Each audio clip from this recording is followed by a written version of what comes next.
విశాఖలో భార్యాభర్తలు అనుమానాస్పద స్థితిలో చనిపోయారు. శ్రీనగర్ రామా టాకీస్ థియేటర్ వెనక భవనంలో భార్యాభర్తలు బలరాం, ప్రియాంక మృతి చెందారు.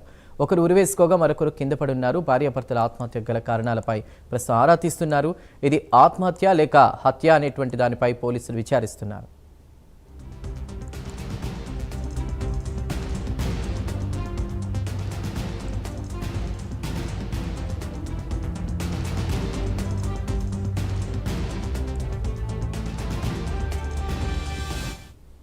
విశాఖలో భార్యాభర్తలు అనుమానాస్పద స్థితిలో చనిపోయారు. శ్రీనగర్ రామా టాకీస్ థియేటర్ వెనక భవనంలో భార్యాభర్తలు బలరాం, ప్రియాంక మృతి చెందినట్టు తెలుస్తోంది. ఒకరు ఉరేసుకోగా మరొకరు కింద పడి ఉన్నారు. భార్యాభర్తల ఆత్మహత్య గల కారణాలపై ఆరా తీస్తున్నారు ప్రస్తుతం పోలీసు అధికారులు. ఇది ఆత్మహత్య లేక హత్య అనే దానిపై విచారిస్తున్నారు.